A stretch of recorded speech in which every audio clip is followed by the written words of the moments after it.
Welcome back. As we promised, we are going to speak about a very important exhibition taking place even as we speak in Texas, in America, and it's entitled Ramses and the Pharaoh's Gold. It was opened exactly on the 20th of November with the attendance of Dr. Mustafa Waziri, the General Secretary of the Supreme Council of Antiquities, and also of our diplomatic figures from the Egyptian Consulate in Texas, in addition to our veteran archaeologist, Dr. Zay Hawass. A number of public figures were there, and thousands of tickets were already sold, and the Americans are really enjoying their times with our pharaohs there in Texas. Well, to shed more light on the huge event, we are very much delighted to have with us via phone our archaeologist, our researcher, our historian, our expert in tourism, Mr. Ihab Kamel. Mr. Ihab, a very good morning to you, sir. Good morning. Good morning. As far as I know, that this exhibition is going to continue until May 2022, meaning more than 6 months there. And in my humble opinion, it's going to be such a way to propagate for our ancient civilization, and particularly with Ramses II or Ramses the Great. Tell us or elaborate on that and on the event itself. Well, this event is not new, actually. It has been going on since years now in the United States, and actually this has made a great impact on the Americans because, first of all, the Americans are very much obsessed with Ramses II. When you mention the ancient Egyptian civilization, the first thing that comes to their minds is Ramses II, and that has so many reasons. One of the reasons is that the Hollywood movies, like the Ten Commandments and things like that. But as a matter of fact, this is a great exhibition which had enabled us to extend bridges with the American market as a destination for Egypt. As a matter of fact, this is one of the very rich exhibitions that Egypt organizes in North America, and that since years now. Yeah, and to add to what you're saying, I'd like to read some of the statements or the phrases which were written on the website of the museum, and you elaborate or comment on that. Discover 181 priceless Egyptian artifacts in this world premiere exhibition. Transport back 3,200 years in history across the sands to reach the heart of Egypt and to know more about Ramses II when Egypt was ruled by the most celebrated builder in the country's history. This is how they are describing the event. This is how they are describing, as you've kindly mentioned, Ramses the Great. Tell me your vision or your comment on such words written on our civilization. Well, of course, you have to understand that there's an obsession with Egypt from childhood. As a matter of fact, you have to understand that the children, they studied ancient Egyptian history at schools. So Egypt is like a dream for every person abroad, and especially when they history, the first picture that comes to their minds is Ramses II, the greatest builder that Egypt had ever seen. And of course, this choosing an exhibition like this about Ramses II and all of that, it completes or portrays a nice picture for the ancient Egyptian civilization in the back of the minds of every American citizen. Yeah, and to continue with what's written on this wonderful journey, you will uncover a stunningly preserved collection of artifacts, including sarcophagi, animal mummies, magnificent jewelry, spectacular royal masks, exquisite amulets, and ornate golden treasures of the tomb, showcasing the superb workmanship of Egyptian artists. Tell me about the choice of the 181 artifacts or pieces and how they are described on the website of the museum itself. Well, of course, all this jewelry, it's dating back to different ancient Egyptian periods, but mostly from the New Kingdom, and that's when the craftsmanship had reached its peak, and it's very impressive to anyone who would see it. He will understand the greatness and how the ancient Egyptians were so advanced in all the different aspects of life. Mm-hmm. So it's not only an exhibition, a rich exhibition, but... Oh, we're sorry, it seemed that we lost our connection with Mr. Ihab Kamel, our historian and researcher, as we were speaking about this wonderful exhibition taking place in Texas, as I said, regarding Ramses II the Great. Of the 51 pieces are showcased, and it's a wonderful display with the halls, with the audio and video audio displays, hundreds or maybe thousands now, 800 tickets were sold in the very first 2 or 3 days just before the inauguration of the event, and now thousands of Americans wanted to watch themselves what's going on and those artifacts. As we were speaking, we are speaking about jewelry, and we are speaking about also sarcophagi, mummies of animals, a lot. Right after the short break, we are going to turn back with more, so stay tuned.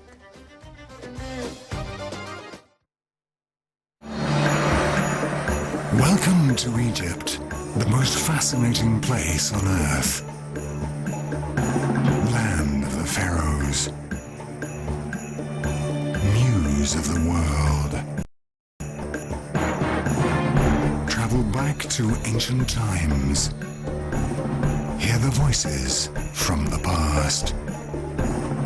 Marvel as you wander through what is widely considered the greatest outdoor museum anywhere on the planet. Meet the city of Cairo with its unique fusion of different cultures. Enjoy the all-year-round sun on one of the countless beaches. Lose yourself among the souks and markets to taste the flavor of Egyptian life. Explore the ancient tombs. Share the secrets from the past. Hold your breath as you stand before what is considered the greatest spectacle in the whole world. Live the Egyptian nightlife. Sail on a boat on the Nile, or dive into an amazing world of color and beauty. From east to west, from north to south, visitors will find a unique place that will provide some of the richest experiences of their whole lives. Come and discover the land that has captivated the soul of the people throughout ages. An amazing trip you won't easily forget. Get inspired by the muse of the world. Start your personal journey where it all begins.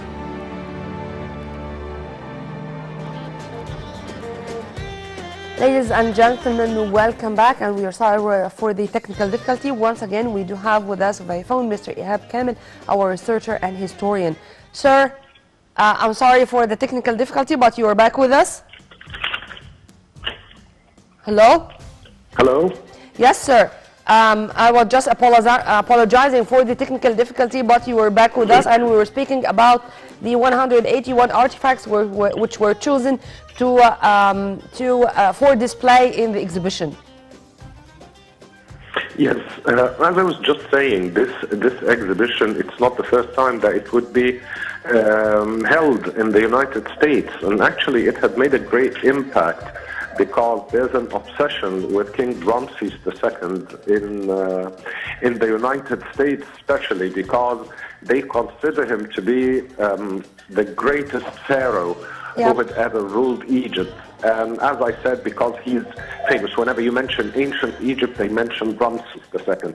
Good thing about it that it has got a variety of artifacts, especially jewelry, the small, which are small artifacts, not as big as sarcophagi or all of that, showing the different artistic aspects of ancient Egypt, giving a full picture, not only about the Egyptian civilization in general, but about the daily life, the daily life of the ancient Egyptians. You're seeing fine examples of art. Fine examples of art, it shows the skill of the ancient Egyptian craftsmen. So you are portraying a full picture about the life in ancient Egypt.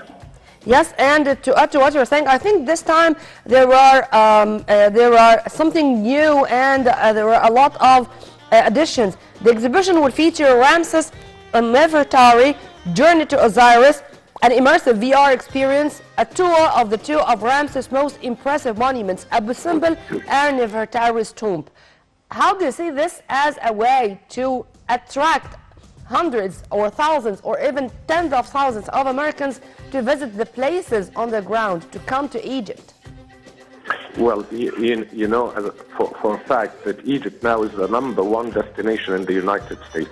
And whenever they come to Egypt, they want to see Abu Simbel. Abu Simbel is related to Ramses II, and Ramses II is by all means not an ordinary pharaoh. He is a pharaoh that his descendants and his family had ruled Egypt for over 200 years, forming 2 consecutive dynasties. So, by all means, the choice of this pharaoh to represent us in a foreign exhibition was by all means an excellent choice, because by all means you're talking about an extraordinary character. Yeah. And this means that it's not only about King Tut, despite the fact that whenever King Tut is there and whenever we're speaking about his golden mask, we're speaking about something which is going all the time to amaze the whole world, and we're going to celebrate 100 years since Howard Carter did it and discovered his tomb. Now, Ramses the Great is another figure which we think is going to be another source of attraction, true? Or we cannot have any kind of comparison? No, Ramses II is very hard to compare him to any other character, because he is the only one that had ruled for over 50 years, 67 years, and his descendants, as I said, had ruled Egypt for over a couple of hundred years. It's very hard comparing Ramses II to any other pharaoh. His character... I beg your pardon, sir, I'm not comparing as a character. I'm comparing as a source of attraction to Egypt's ancient civilization, with because the exhibitions which we do outside Egypt for King Tut, they attracted millions of visitors worldwide. So another exhibition with Ramses and Nefertari could be another story of success? Well, by all means, Ramses II is an attraction. Everybody, when he comes to Egypt, most of the monuments we see, they are belonging to Ramses II. Take, for example, Abu Simbel. Take, for example, the extension of Abydos Temple. Half of Abydos Temple was built by Ramses II. The great colonnaded court of the Karnak, most of it was finished by Ramses II. Ramses II is existing everywhere in Egypt by a monument or by a text. So you can never ignore his great presence and being a source of attraction to Egypt.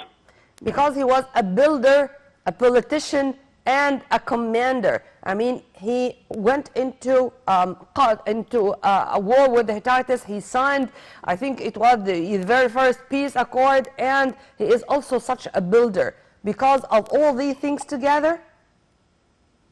Yes, by all means, he is the greatest builder in ancient Egypt. Not only this, but to him we give the credit of restoring all the buildings. With his father, of course, King Seti I, we're restoring all the buildings that had been destroyed in the periods of decline, like the periods of the Hyksos and during the religious revolution of Akhenaten. Yeah. So, by all means, his achievements, they stand on the ground. You cannot miss them. That is why he is so famous. You cannot escape his name anywhere in Egypt. Sir, is it true that the old Egyptians or the ancient Egyptians believed that by using gold a person would become immortal? Sorry, I couldn't hear you properly. I'm sorry. Is it true that the ancient Egyptians believed that by using gold a person would be immortal? Oh, yes, by all means. Yes, indeed. And this is the secret behind finding gold in all the tombs of our pharaohs. So the jewelry is going all the time to be a source of attraction. And the way the ancient Egyptians introduced those wonderful models, this is also going to be a source of magic to humanity in general. Well, Mr. Ihab Kamel, our historian and researcher, thank you very much for your input, sir, and have a very good day. Thank you. Well, it's a source of pride. We are going to be all the time a source of attraction, and the magic of our civilization is going to attract millions of people. This is our gift to humanity in general. Egypt is the gift of humanity, to humanity in general. By this, we come to the end of this episode of our breakfast show. Stay tuned only on Nile TV International for more updates. And for more details, please log on to www.nileinternational.net. You are in the company of my dear colleague Amal Mukhtar and myself, Nermina Abdurrahman. Many thanks for watching.